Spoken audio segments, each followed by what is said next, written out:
সাঈদ রাদিয়াল্লাহু তাআলা আনহু যখন গভর্নর নিযুক্ত হলেন, হিমসের গভর্নর নিযুক্ত করলেন হযরতে ওমর ফারুক রাদিয়াল্লাহু তাআলা আনহু।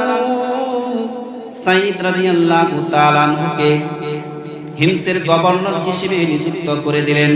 সাঈদ রাদিয়াল্লাহু তাআলা আনহু প্রথমেই বললেন, আমি হিমসের গভর্নর হতে চাই না, আমাকে এত বড় দায়িত্ব আমাকে দিবেন না।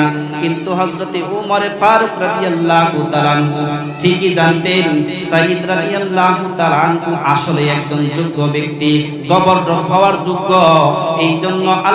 এই জন্য হযরত ওমর ফারুক রাদিয়াল্লাহু তাআলা আনহু হিমসের গভর্নর নিযুক্ত করে দিলেন। হযরত সাঈদ রাদিয়াল্লাহু তাআলা আনহু নবীর একজন সাহাবী। সাঈদ রাদিয়াল্লাহু তাআলা আনহু খুবাইবের এত মর্মান্তিক ঘটনা দেখে, সাঈদ রাদিয়াল্লাহু তাআলা আনহু খুবাইবের এই মর্মান্তিক দৃশ্য দেখে, নিজের চোখে দেখে তখন মুসলমান হন নাই।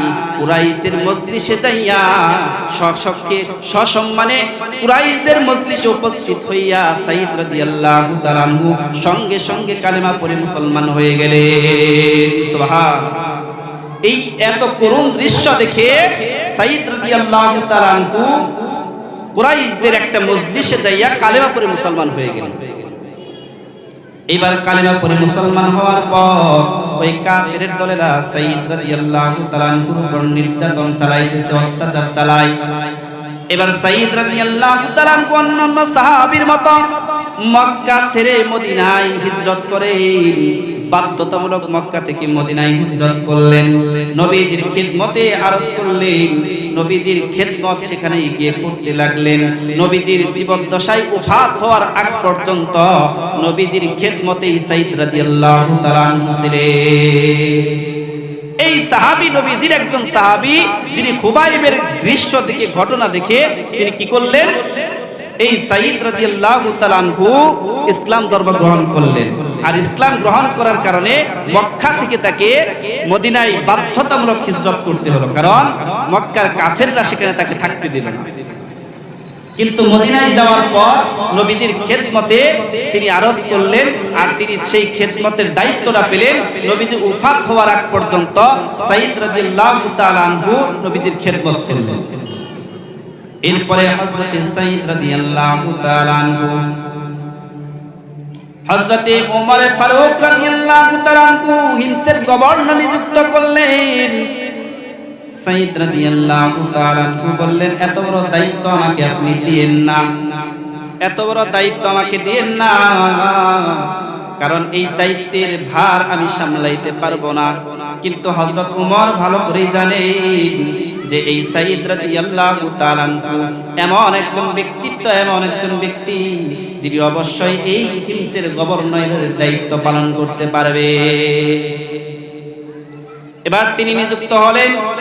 এর কিছুদিন পর ওই হিমস থেকে কিছু লোক হযরতে ওমর ফারুক রাদিয়াল্লাহু তাআলা আনহুর দরবারে আসলেন।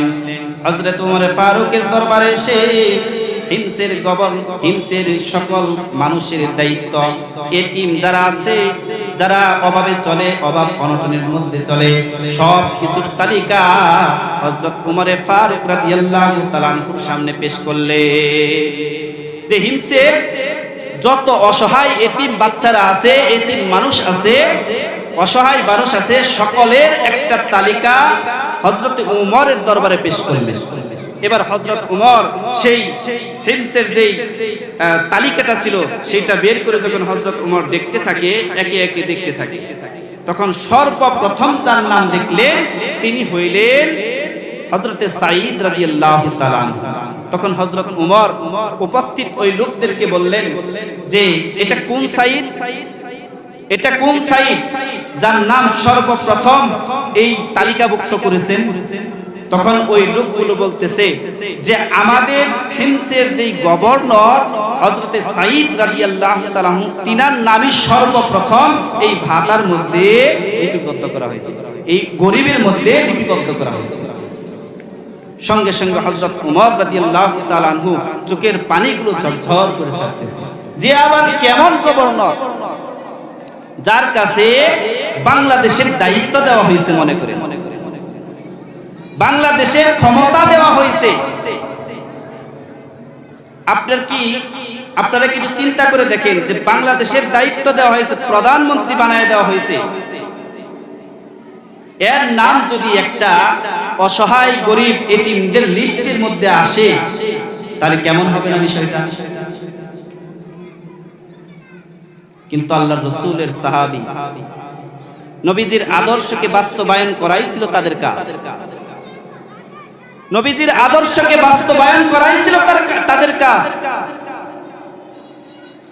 কোরআনের হুকুম আহকামগুলো মানাই ছিল তাদের কাজ। ইসলামকে প্রতিষ্ঠিত করাই ছিল তাদের কাজ। কিন্তু আমাদের চোরের দলদের যদি এই ক্ষমতা মোটামুটি 2 ঘন্টার মতো যদিও দেওয়া হয়, 2 ঘন্টার জন্য যদি দেওয়া হয়, বাংলাদেশের সব কিছু লুটে ফুটে খেয়ে ফেলে। কারণ বিগত দিনে দেখছি, এখনো দেখতেছে, কারণ ক্ষমতায় থাকতে কোনো জিনিস বের হয় না, যখন ক্ষমতা চলে যাবে তখন সমস্ত অপকর্ম অন্যায় সব কিছু একেবারে পানির মতো পরিষ্কার হয়ে সামনে চলে আসে। কিন্তু হিমসের গভর্নরের দায়িত্ব পালন করে তিনার লিস্টের তালিকা, যে গরিব অসহায়দের যে লিস্ট করছে, তালিকাভুক্ত করছে, সেই লিস্টের মধ্যে একজন গভর্নর হিমসের, তিনার নাম সর্বপ্রথম কি লেখা। তখন ওই লোকগুলো বলে যে আমাদের গভর্নরের চাইতে অসহায় গরিব মানুষ আমাদের হিমসে আরেকজন। হযরত ওমর রাদিয়াল্লাহু তাআলা ওই লোকদেরকে বললেন যে এই কথা আমাকে এখন বলা হয় কেন? একজন গভর্নরের আচরণ কি হবে? রাষ্ট্রপ্রধান হওয়ার পরে, রাষ্ট্রের সমস্ত দায়িত্ব পড়ার পরে তার প্রথম কাজ কি চুরি করা হবে না, বরং রাষ্ট্রের প্রথম দায়িত্ব পাওয়ার পরে জনগণের সুযোগ অসুবিধা সুবিধা সবকিছু আমাদেরকে বুঝতে হবে। কেমন গভর্নর ছিলেন হযরতে সাঈদ রাদিয়াল্লাহু তাআলা আনহু? নবীজির আদর্শকে বাস্তবায়ন করাইছিল তাদের কাজ। হযরতে ওমর ফারুক রাদিয়াল্লাহু তাআলা আনহু তাদের কাছে 1000 স্বর্ণ মুদ্রার একটা থলি দিলেন।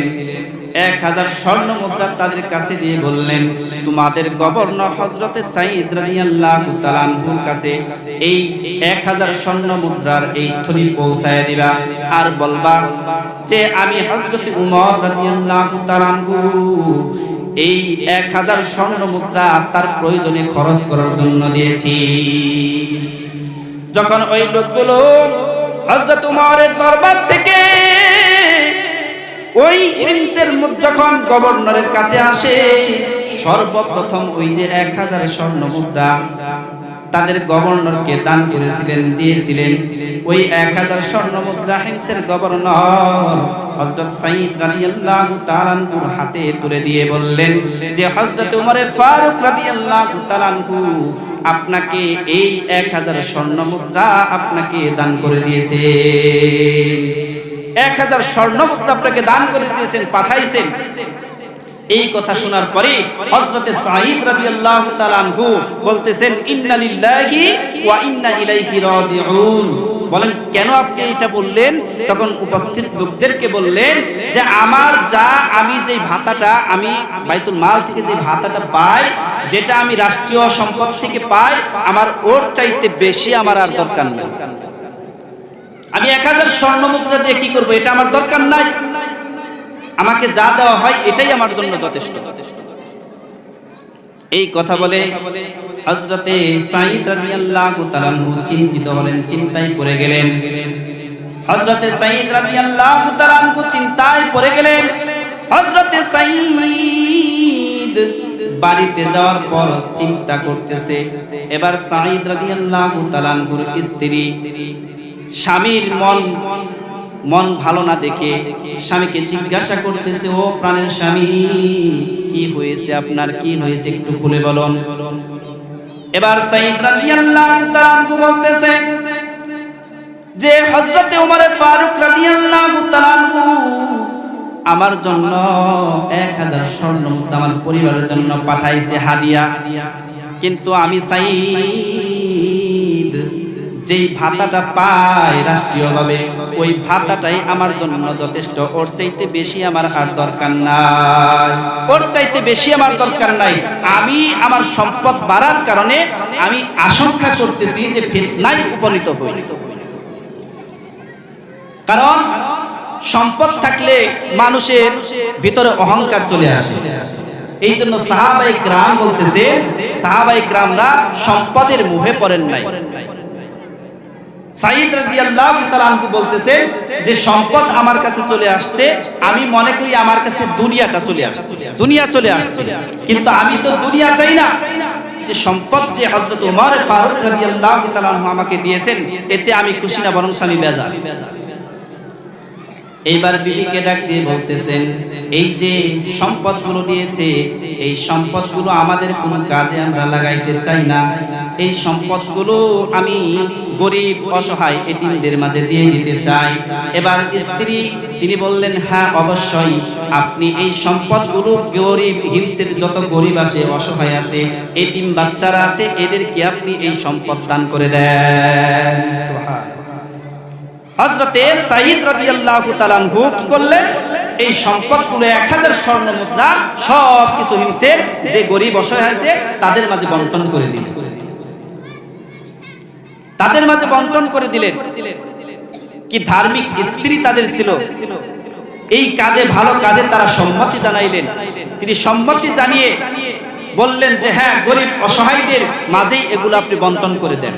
কেন? তিনি তার পরিবারের জন্য তো রেখে দিতে পারতেন সম্পদগুলো, কিন্তু রাখলেন না, কারণ তার মধ্যে নবীজির যে আদর্শ সেটা পরিপূর্ণই তার মধ্যে ছিল। এবার হযরত সাইদ রাদিয়াল্লাহু তাআলা সব সম্পদগুলো ওই 1000 স্বর্ণ মুদ্রাগুলো এরকম ভাবে তিনি দান করে দিলেন।